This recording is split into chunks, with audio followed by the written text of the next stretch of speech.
เป็นภาพสะท้อนของการทรงปฏิบัติธรรมในพระพุทธศาสนาอย่างสมบูรณ์ทรงปฏิบัติแต่กุศลวิบากซึ่งเป็นต้นต่อแห่งความดีงามประกอบธรรม4ประการในพระคาถาที่ได้แสดงมาเบื้องต้นนั้นนะคะซึ่งประกอบด้วยทานคือการให้สมัจจริยาความประพฤติสม่ำเสมอสังยมะความสำรวมระวังและธรรมะคือการฝึกฝนตนพระองค์ท่านทรงเป็นผู้ที่มีธรรมะครบทั้ง4ประการทรงอยู่ในสถานะคนดีควรแก่การปฏิบัติบูชาระลึกถึงพระองค์รวมทั้งได้ทรงปฏิบัติสิ่งที่สร้างประโยชน์ไว้มากมายจึงควรแก่การน้อมนำพระกรณียกิจต่างๆไปใช้เป็นแบบแผนปฏิบัติเพื่อให้เกิดความผาสุกและความยั่งยืนดังที่พระองค์ทรงกระทำมาตลอดพระชนชีพ47พรรษาด้วยความสมบูรณ์ทุกประการค่ะ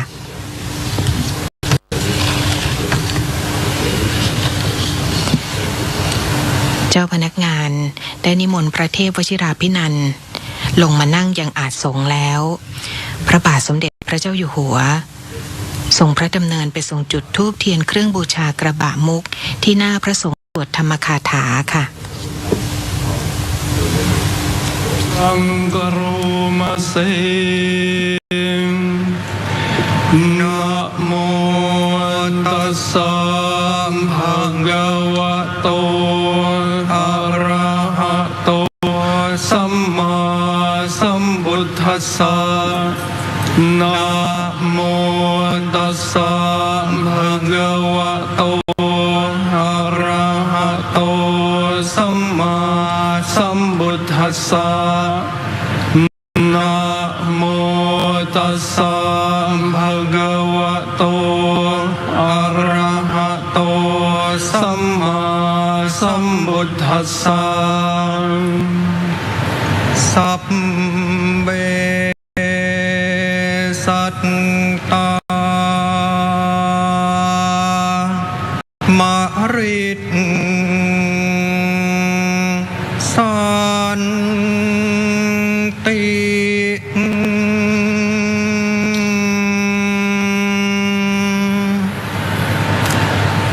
มารานันตังหิชิวิตังชรัมปิปัตตวามารานังเอวังธัมมาหิปานิโนดาเลนะสัมมาจังริยยังสังยเมนะดาเมนะจังยังกัตตวาสุขิโตโหตินะจะปัจฉานุตปปติตัสสมาหิปันดิโตโพโส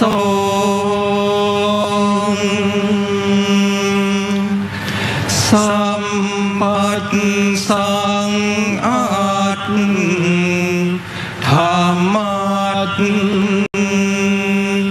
ตโน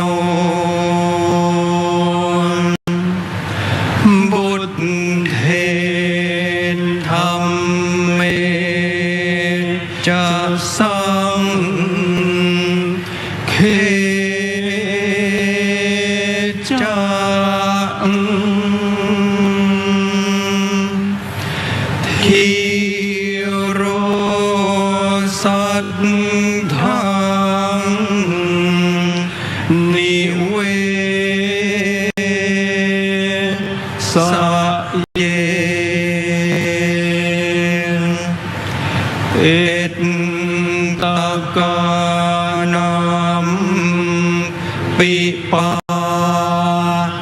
ทานังอัตถังยัตถวายะถาระหังปฏิปันเชนทะเมทาวินปัตตุงสันติงวาเจตาโส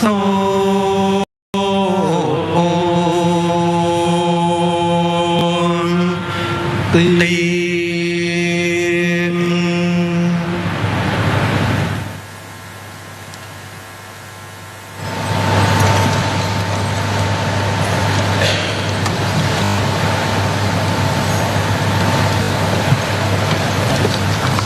เมื่อสักครู่นะคะเป็นการสวดธรรมคาถานะคะโดย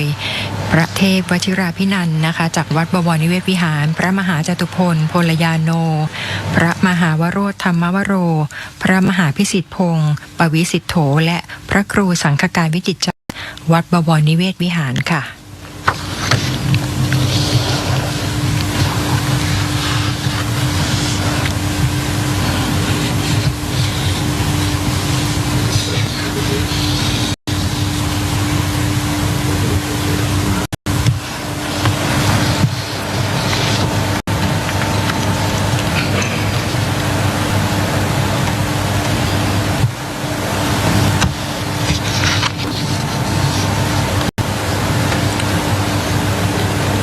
หลังจากที่พระสงฆ์ได้สวดธรรมคาถาเสร็จแล้วนะคะพระบาทสมเด็จพระเจ้าอยู่หัวทรงประเคนจตุปัจจัยทยธรรมบูชากันเทศค่ะ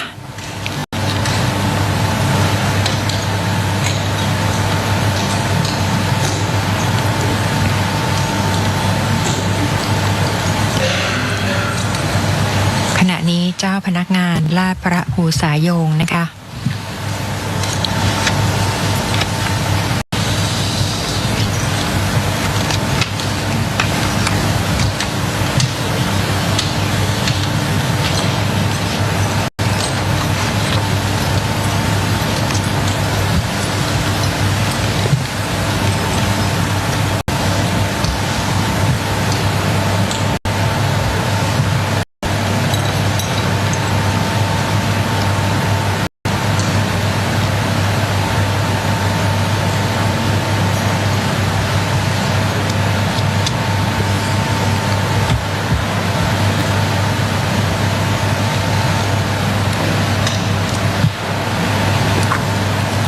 ซึ่งภูษาโยงก็คือแถบผ้าที่โยงจากปากโกฐหรือว่าหีบศพนะคะหรือโกฐอัฐิหรือว่าพระบรมรูปของพระมหากษัตริย์ที่สวรรคตค่ะรวมถึงบุคคลทั่วไปที่ถึงแก่กรรมไปแล้วสำหรับคลี่ทอดถวายผ้าไตรบางสกุลเพื่อให้พระสงฆ์นั้นสดับปกรณ์หรือว่าบางสกุลค่ะ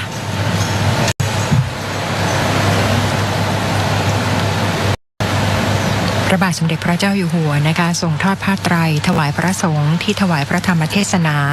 รวมทั้งพระสงฆ์ที่สวดธรรมคาถารวมทั้งสิ้น5รูปด้วยกันค่ะ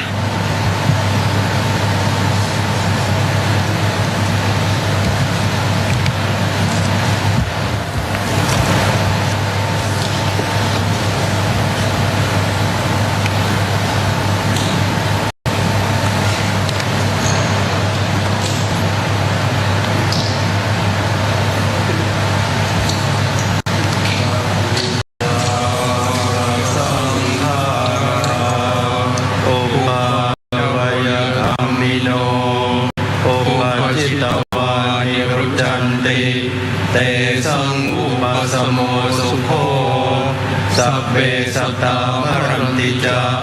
มะริงสุจามริสเรตาเทวะหังมริสามินาทิเมเอตสังสโย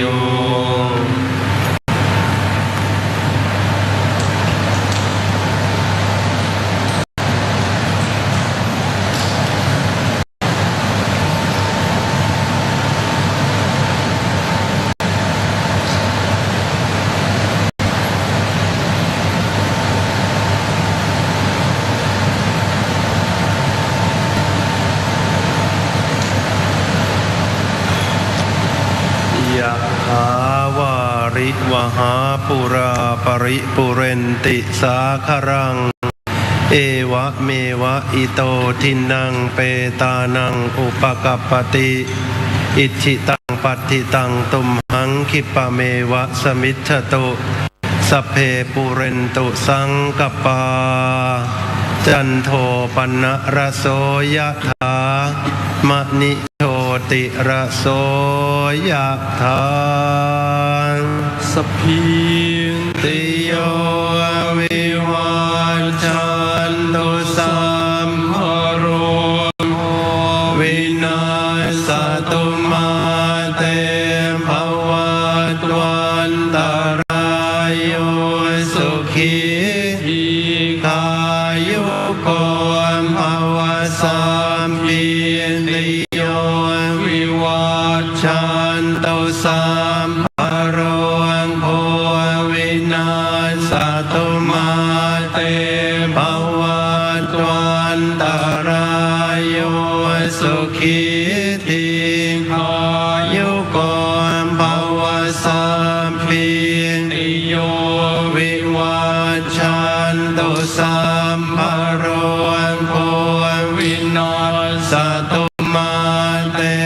ภวัตวันตรายโยสุขีทีขายุโกภวะอภิวาทนาสีเลสนิจจังวุธาปจายโนจันตารโอธรรมวันทันติอายุวันโนสุขังภาลังดาสิเมอากาสิเมยติมิตาสัจเมเปตานังดักขินังนัจจาปุเปกตะมนุสรังนาอิรุณังวาโสโกวายาวัญญาปริเดวนานาตังเปตานามัทธายาเอวังติทันติยาตโยอายัญจะโคดักขินาดินนาสังคัมมิสุปฏิทิตาดีคารตังอิตายัสสาทานาโสอุปกัปปติโสโยติธัมโมจังนิดัสสิโตเปตานาปูชาจักตาอุลาราบาลัญจะภิกขุนมนุปปดินังตุมเมหิปุญญังปัสสุตังอนัปปกันติอติเรกวัสสตังชีวโตอติเรกวัสสตังชีวโตอติเรกวัสสตังชีวโตทีฆายุโกโหตุอโรโคโหตุทีฆายุโกโหตุอโรโคโหตุสุขิโตโหตุปรเมนทมหาราชาสัพปรมราชินีสิทธิกิจจังสิทธิกัมมังสิทธิลาโภชโยนิจจังปรเมนทมหาราชวรสะปรมราชินียาสหภวตุสัพพทาขอถวายพระพรภวตุสัพพมังคลังราคันตุสัมภเทวตาสัมภพุทธานุภาเวนะสัทธาโสติภวันตุเต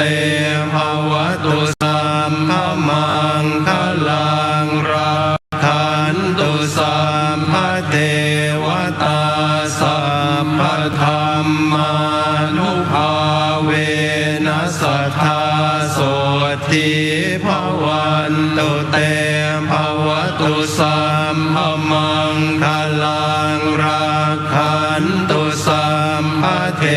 วตาสัมภสังฆานุภาเวนัสสัทธาโสทิภาวันตุเตขอถวายพระพรเจริญพระราชสิริสวัสดิ์พิพัฒนมงคลพระชนมสุขทุกประการจงมีแด่สมเด็จบรมพิตรพระราชสมภารเจ้าทั้งสองพระองค์ผู้ทรงพระคุณอันประเสริฐเวลานี้สมควรแล้วอาตมภาพทั้งปวงขอถวายพระพรลาแด่สมเด็จบรมพิตรพระราชสมภารเจ้าทั้งสองพระองค์ผู้ทรงพระคุณอันประเสริฐขอถวายพระพร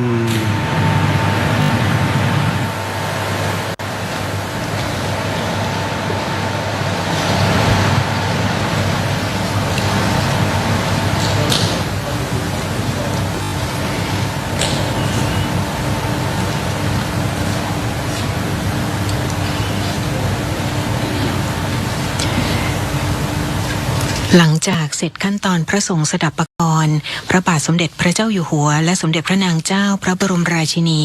ทรงหลั่งทักษิโนทกแล้วพระสงฆ์ถวายอนุโมทนาถวายอดิเรกถวายพระพรลาเจ้าพนักงานนิมนต์พระสงฆ์ออกจากพระที่นั่งค่ะ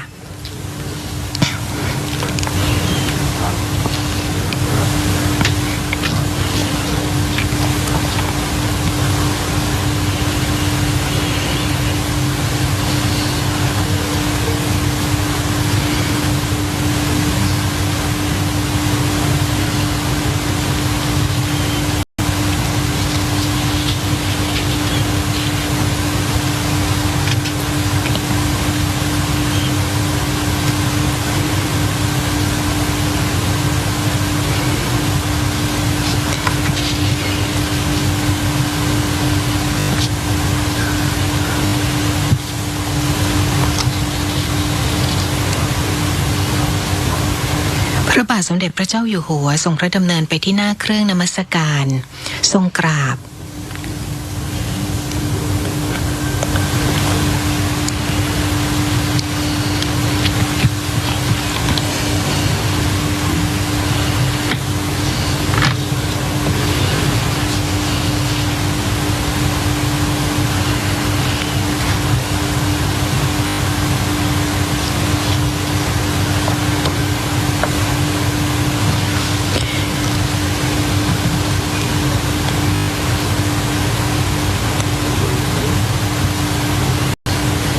ในช่วงปลายของพระราชพิธี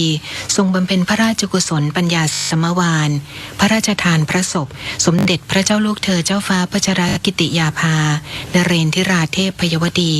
กรมหลวงราชสารินีสิริพัฒน์มหาวัชรราชธิดาก็จะมีพระพิธีธรรมสวดพระอภิธรรม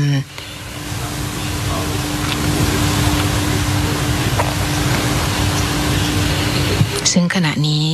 ก็ได้ประจำอยู่ที่เตียงพระพิธีธรรมทั้งทางด้านตะวันออกและด้านตะวันตกของพระที่นั่งพิมานรัตยาเป็นที่เรียบร้อยแล้วนะคะเป็นพระพิธีธรรมจากวัดมหาธาตุยุวราชรังสฤษฎ์และวัดสุทัศน์เทพวรารามค่ะ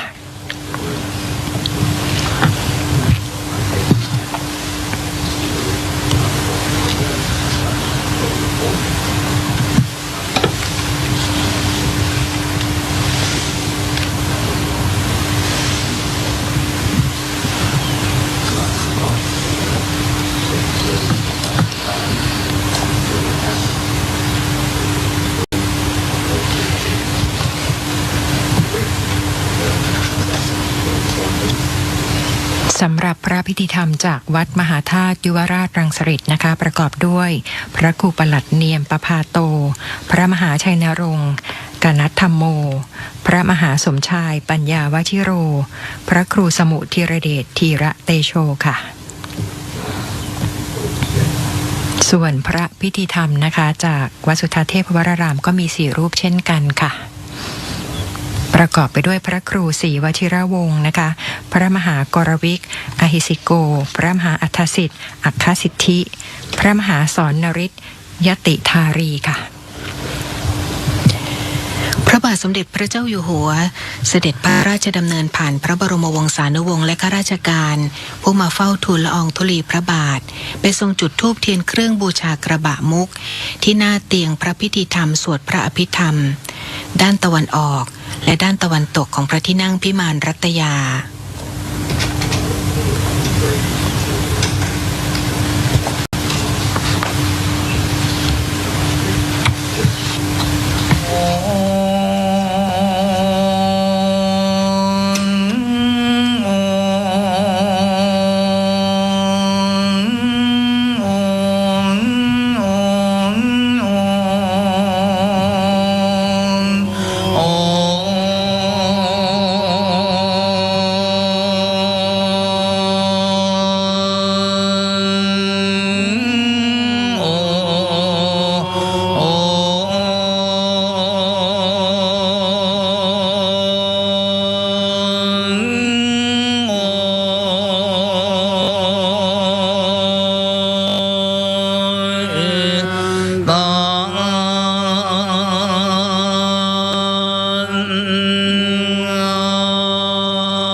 บัดนี้พระบาทสมเด็จพระเจ้าอยู่หัวและสมเด็จพระนางเจ้าพระบรมราชินีเสด็จออกจากพระที่นั่งพิมานรัตยาพร้อมด้วยพระบรมวงศานุวงศ์ไปยังพระที่นั่งดุสิตมหาปราศาสน์เพื่อถวายราชสักการะพระบรมศพสมเด็จพระนางเจ้าสิริกิติ์พระบรมราชินีนาถพระบรมราชชนนีพันปีหลวงค่ะ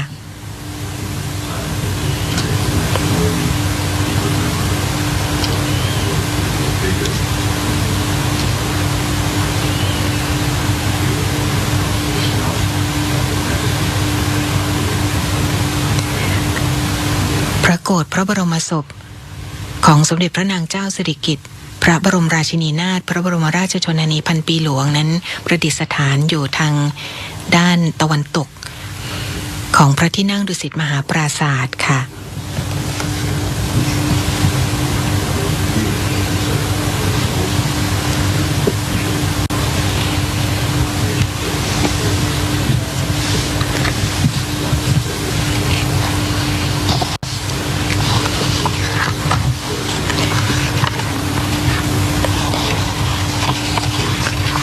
ตลอดระยะเวลาที่ผ่านมา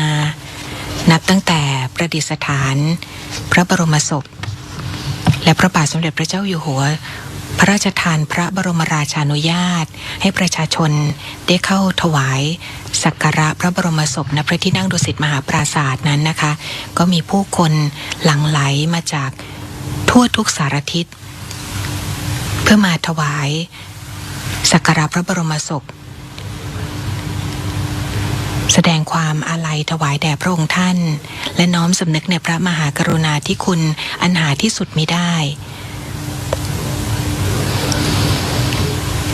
และหลังจากประดิษฐานพระศพของสมเด็จพระเจ้าลูกเธอเจ้าฟ้าพัชรกิติยาภานเรนทิราเทพพยวดีกรมหลวงราชสารินีสิริพัฒน์มหาวชิรราชธิดาณพระที่นั่งพิมานรัตยาซึ่งอยู่ติดกันนั้นนะคะก็พระราชทานพระบรมราชานุญาตให้ประชาชนได้เข้าสักการะพระศพได้เช่นเดียวกันค่ะ และใน ช่วงค่ำต่อจากนี้นะคะพระบาทสมเด็จพระเจ้าอยู่หัวทรงพระกรุณาโปรดเกล้าโปรดกระหม่อมให้สมเด็จพระเจ้าลูกเธอเจ้าฟ้าสิริวัณวรีนารีรัตนราชกัญญาค่ะเสด็จแทนพระองค์ไปในพิธีข้ามสะพานโอมสงสารในการบำเพ็ญพระกุศลพิธีกงเต็กถวายพระบรมศพสมเด็จพระนางเจ้าสิริกิติ์พระบรมราชินีนาถพระบรมราชชนนีพันปีหลวงของมูลนิธิปอเต็กตึงนะคะณพระที่นั่งดุสิตมหาปราสาทในพระบรมมหาราชวังด้วยค่ะ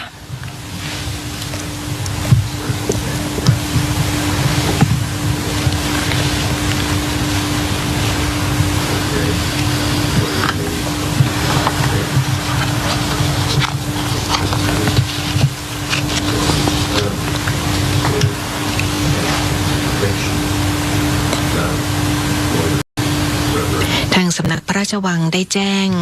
งดการเข้ากราบพระบรมศพและพระศพระหว่างวันที่ 28 ถึง 30 กรกฎาคม 2569 นะคะโดยงดเข้าตลอดทั้งวันขณะที่วันที่ 31 กรกฎาคม 2569 ก็คือในวันพรุ่งนี้จะงดครึ่งวันค่ะงดเข้ากราบพระบรมศพและพระศพเวลา 8 นาฬิกาถึง 12 นาฬิกานะคะ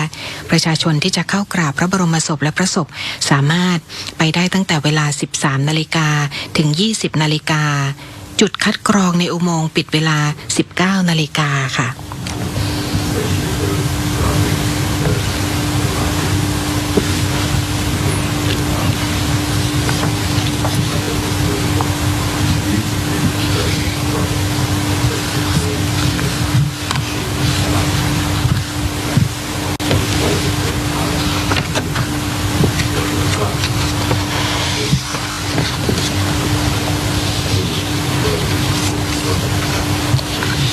ในช่วงที่ผ่านมานะคะโดยเฉพาะอย่างยิ่งหากเป็นวันเสาร์อาทิตย์นะคะประชาชนจะเดินทางกันมาจำนวนมากเลยค่ะแต่ว่าสำนักพระราชวังก็ได้อำนวยความสะดวกแก่ประชาชนอย่างดีเยี่ยมเลยนะคะมีการดูแลทั้งทางเจ้าหน้าที่สำนักพระราชวังเองรวมทั้ง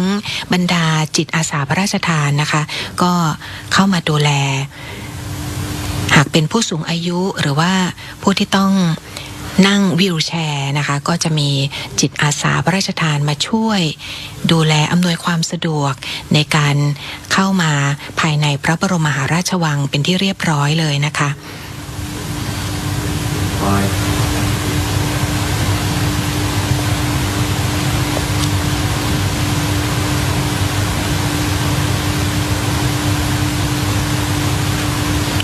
นอกจากนี้มูลนิธิอาสาเพื่อนพึ่งพายามยากสภากาชาติไทยก็ได้รับพระราชทานพระบรมราชานุญาตให้นำรถประกอบอาหารของมูลนิธิไปจัดตั้งโรงครัวพระราชทานบริเวณหน้าประตูอนงคลีลาเพื่อประกอบอาหารข้าวเหนียวไก่ทอดสูตรพระเจ้าวรวงศ์เธอพระองค์เจ้าสมสวลีกรมหมื่นสุทธนารีนาถมอบแก่ประชาชนที่ไปถวายสักการะพระบรมศพและพระศพระหว่างวันที่3 ถึง 31 กรกฎาคม 2569 วันละ 2,500 ชุดด้วยค่ะ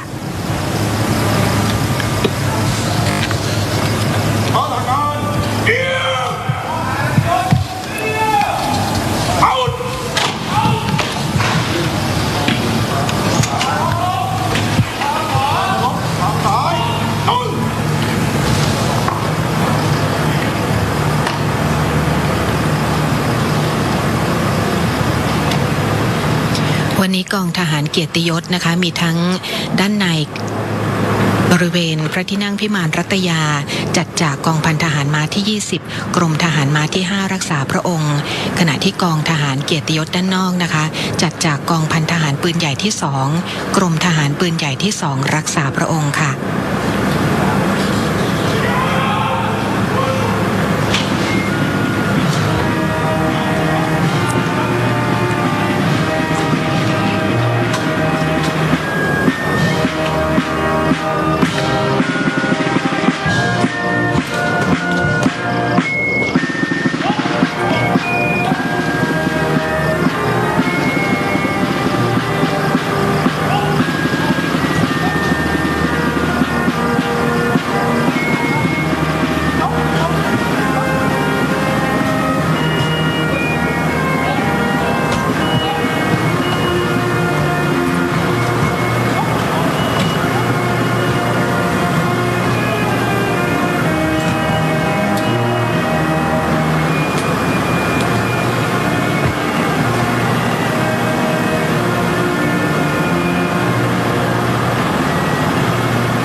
ระบาทสมเด็จพระเจ้าอยู่หัวและสมเด็จพระนางเจ้าพระบรมราชินี พร้อมด้วยพระบรมวงศานุวงศ์เสด็จพระราชดำเนินประทับรถยนต์พระที่นั่งที่ประตูกำแพงแก้วพระที่นั่งดุสิตมหาปราศาสตร์ข้างพระที่นั่งราชกรัญยสภาเสด็จพระราชดำเนินกลับพระที่นั่งอัมพรสถานพระราชวังดุสิตแล้วนะคะขณะที่ในช่วงเวลาต่อไปก็ยังคงมีพระพิธีธรรมสวดพระอภิธรรมประจำทั้งกลางวันและกลางคืนรับพระราชทานฉันเช้าวันละ8รูปรับพระราชทานฉันเพลวันละ8รูปประโคมย่ำยามวันละ6รอบไปจนครบ100วัน100วันสัตตมวาลจะตรงกับวันศุกร์ที่18กันยายนพุทธศักราช2569ค่ะทั้งหมดนี้เป็นการถ่ายทอดสดพระบาทสมเด็จพระเจ้าอยู่หัวสมเด็จพระนางเจ้าพระบรมราชินีและพระบรมวงศานุวงศ์เสด็จพระราชดำเนินไปทรงบำเพ็ญพระราชกุศลปัญญาสมวานพระราชทานพระศพสมเด็จพระเจ้าลูกเธอเจ้าฟ้าพัชรกิติยาภานเรนทิราเทพยวดีกรมหลวงราชสารีนีสิริพัฒน์มหาวชิรราชธิดาณพระที่นั่งพิมานรัตยาในพระบรมมหาราชวังวันพรุ่งนี้โทรทัศน์รวมการเฉพาะกิจแห่งประเทศไทยจะถ่ายทอดสดการบำเพ็ญพระราชกุศลปัญญาสมวานพระราชทานพระศพสมเด็จพระเจ้าลูกเธอเจ้าฟ้าพัชรกิติยาภานเรนทิราเทพยวดีกรมหลวงราชสารีนีสิริพัฒน์มหาวชิรราชธิดาในเวลาประมาณ 9:55 นาทีเป็นต้นไปนะคะสำหรับวันนี้คุณสายสวรรค์ขยันยิ่งร้อยเอกนายแพทย์ยงยุทธมยลาภและดิฉันเกียรติยาธรรมวิพัฒน์ต้องขอลาไปก่อนนะคะสวัสดีค่ะสวัสดีค่ะ